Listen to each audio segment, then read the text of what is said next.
নাম হচ্ছে তুফাইল ইবনে আমির। তিনি একটা ভালো পরিবারের সন্তান। আবু জাহেল, উতবা, শাইবা মক্কার গিরে গিরে গিয়া সবাই গিয়া দাঁড়ায় গেছেন। সকলে পরামর্শ করলেন যে দূর দূরান্ত থেকে মানুষেরা কানায় কাবা তওয়াফ করার জন্য আসবে রে, সবার কানের মধ্যে তোমরা পৌঁছায়া দিবা মুহাম্মদ একজন পাগল, মুহাম্মদ কি জানি মন্ত্র তেলাওয়াত করে। আবু জাহেল, উতবা, শাইবা একজন কাফির কি পা গেলেন, তার নাম হচ্ছে তুফাইল ইবনে আমির। আবু জাহেল কায়সা বলতেছেন এখানে কানাই কাবা বাইতুল্লাহ কোথায়? বলতেছে ওই দিকে। এমনি ডাক দিয়ে বলতেছেন আচ্ছা আপনাদেরকে আমি একটা কথা জিজ্ঞাসা চাই, আব্দুল্লাহর বেটা মুহাম্মদ সম্পর্কে আপনারা কি বলেন? আবু জাহেল চিন্তা করে তুমি ভালো একটা জায়গায় আসে, জি বিরোধিতা করে আবার আবু জাহেল ডাইসা জিজ্ঞাসা মুহাম্মদ সম্পর্কে। আবু জাহেল সবাই মিলে আবার তুফাইল ইবনে আমির রাদিয়াল্লাহু তাআলা আনহুকে বাড়িতে নিয়ে গেলেন। দেশি মুরগির লাল, গরুর গোশত, ভালো ভালো খাবার তাকে খাওয়াইলেন। খাওয়ানো যখন শেষ হয়ে গেল আরামের বিছানা দিলেন, ঘুমায় গেলেন। আবু জাহেল ডেকে বলেন রে তুফাইল, আমরা তোমাকে ভালো ভালো খাবার দিলাম রে, এমন কি ভালো বিছানা দিলাম, একটা শর্ত আছে। বলতেছে কি আগামীকাল ঘুম থেকে উঠিয়া তুমি কানাই কাবা তওয়াফ করার জন্য যাইবা। শর্ত হলো এক নম্বরে তুমি কান দুইটা তোলা দিয়া বন্ধ করে যাবা। আবু জাহেল ডাক দিয়ে বলতেছে তুমি কানের মধ্যে যে কোনো তুলা অথবা কাপড় অথবা আঙ্গুল দুইটা দিয়া তুমি বন্ধ করে যাবা। বলতেছে কারণ কি? বলে কানে কাবার সত্তরে একজন পাগল আছে রে, যার নাম হচ্ছে মুহাম্মদ। মুহাম্মদ কি জানি বাণী তেলাওয়াত করে, তুমি যদি মুহাম্মদের মন্ত্র শোনো তাহলে কিন্তু তুমি ধ্বংস হয়ে যাবা। নাউজুবিল্লাহ। তুফাইল ইবনে আমির কি বলতেছেন তাহলে শুনে এক নাম্বার, দুই নাম্বার তুমি মুহাম্মদের চেহারার দিকে তুমি কিন্তু তাকাবা না। এই কথা যখন সন্ধ্যা থেকে সকাল পর্যন্ত সবাই দিয়া দিল গো, এক মুহূর্তে তুফাইল ইবনে আমিরের কানের মধ্যে তুলা দিলেন ইচ্ছা মতে, যেন কারো কথা না শোনা যায়। আচ্ছা বলেন তো দেখি, যদি কেউ কারো ভাই যদি বিদেশ থেকে একটা সেন্ট আনে, যদি আপনি গায়ের মধ্যে দিলেন, গিঞ্জির মধ্যে দিয়ে একটা শার্ট পরছেন, এরপরে একটা কোট পরলেন, আবার একটা চাদর দিয়ে আপনি ডাইকা যদি বলেন আতরের গ্রান আমি কাউরে শোনাবো না, সম্ভব নেই? কথা বলেন সম্ভব? সম্ভব।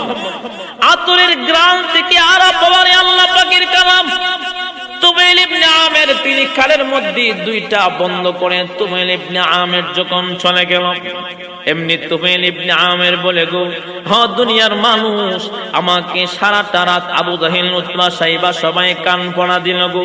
আমি যখন প্রথমেই যখন গিটের মধ্যে চলে গেলাম, আমার যাইয়া পা যখন রেখে দিলাম, আমার প্রথম নজরটাই বিশ্ব নবীর চেহারার উপরে পড়ে গেছে। যেই মাত্র চেহারায় পড়ে গেল, তুফাইল ইবনে আমির বলতেছেন আল্লাহর রাসূলকে যখন আমি দেখে ফেললাম, তিনি জানি কি দুইটা টুট নাড়ায়া পড়তেছেন। আমি কাছে চলে গেলাম। আমি কাছে যাওয়ার পরে আমি গিয়া দেখি গো এত সুন্দর বাণী জীবনে আমি এত সুন্দর বাণী শুনি নাই। একটা আয়াতের সাথে আরেকটা আয়াত মিল আছে। সুবহানাল্লাহ। দেখবেন ওয়াদুহা ওয়াল্লাইলি ইযা সাজা, শুধু খালি কারা জবর লম্বা উপরের দিকে।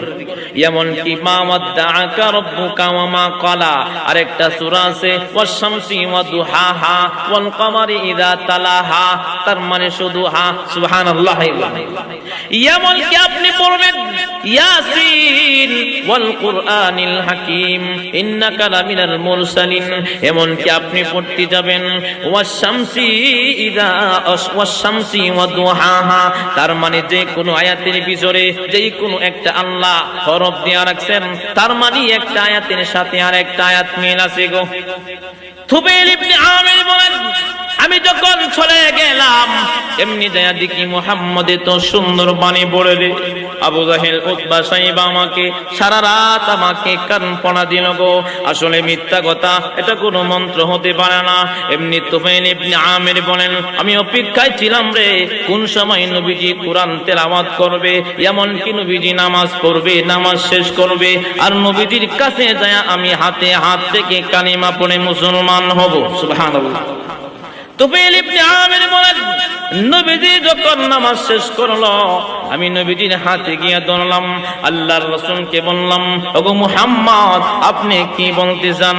আল্লাহর রাসূলের প্রথম যে কথা শেষে একই কথা, এমনি দেখে বলেন, তুফাইল রে তুমি আর দেরি করো না, তুমি কালিমা পড়ে মুসলমান হয়ে যাও।